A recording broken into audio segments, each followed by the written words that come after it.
दोस्तों अभी हाल ही में लोक सेवा आयोग उत्तर प्रदेश ने एक वैकेंसी का नोटिफिकेशन जारी किया डायरेक्ट रिक्रूटमेंट के थ्रू, जिसमें एक पोस्ट थी स्वास्थ्य शिक्षा अधिकारी की, हेल्थ एजुकेशन ऑफिसर की।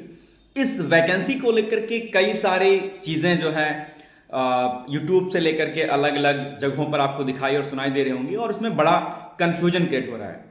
सबसे पहले मैं आपसे एक छोटी सी हम्बल रिक्वेस्ट करना चाहता हूं कि आप सभी लोग ग्रेजुएट होंगे, पोस्ट ग्रेजुएट होंगे, समझदार होंगे, एक खास उम्र में होंगे, तो आप लोग इधर उधर की बातों पर बहुत ज्यादा एक्स्ट्रा माइंड ना लगा करके आप लोग क्या काम किया करिए, हमेशा जो भी वेबसाइट्स होती हैं गवर्नमेंट्स की, जो संबंधित जो वेबसाइट होती है उस पर विजिट किया करिए और उस वेबसाइट के माध्यम से जो संबंधित जो भी वैकेंसीज होती है उसका नोटिफिकेशन देखा करिए कि दरअसल नोटिफिकेशन में क्या है, नोटिफिकेशन में किन किन बातों को रखा गया है, क्या रखा है। लेकिन दिक्कत क्या होती है कि आप नोटिफिकेशन नहीं देखते हैं, आप इधर उधर घूमते रहते हैं, कभी इससे पूछना उनसे पूछना।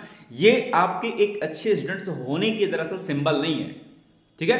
क्योंकि विवाद जैसे सोशल वर्क वाले हैं, अब वो कह रहे हैं सर हम एलिजिबल हैं कि नहीं है, तो आप नोटिफिकेशन को चेक कीजिए ना एक बार कि क्या लिखा हुआ है उसमें, है ना। सीधी भर्ती को लेकर के बात स्पष्ट कही जाती है कि इसमें जो है कोई भी टेस्ट आदि ऐसा प्रावधान फिलहाल नहीं होता है। डिपेंड करता है कि वैकेंसीज के अकॉर्डिंग कि अगर नंबर ऑफ स्टूडेंट्स ज्यादा होते हैं तो आपका एक स्क्रीनिंग टेस्ट होता है और फिर आपका इंटरव्यू होता है। स्क्रीनिंग टेस्ट का आपका 75% मार्क्स और आपका इंटरव्यू जो होगा उसका 25% मार्क्स, ठीक है।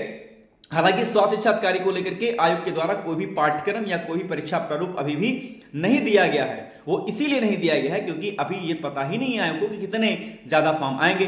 फॉर्म ज्यादा आएंगे तो आपका एक स्क्रीनिंग टेस्ट होगा, उसी के अकॉर्डिंग आपका पाठ्यक्रम दिया जाएगा और फिर आपकी परीक्षा होगी और फिर उसके बाद आपका इंटरव्यू होगा। इतनी सी बात है, इतनी सी बात के लिए आप इतना ज्यादा हैरान है, परेशान है।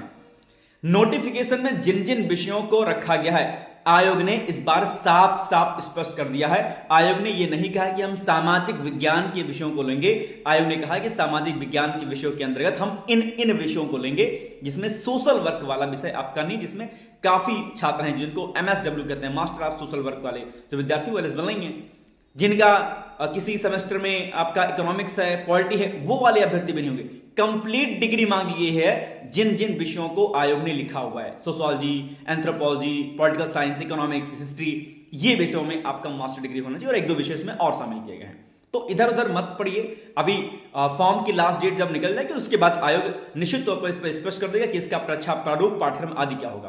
तब तक आप पढ़ते रहिए, कोई भी समस्या होती तो ऊपर देखिए स्क्रीन के नंबर पर जो दिया गया है उस पर आप कॉल मैसेज कर सकते हैं। All the best, thank you.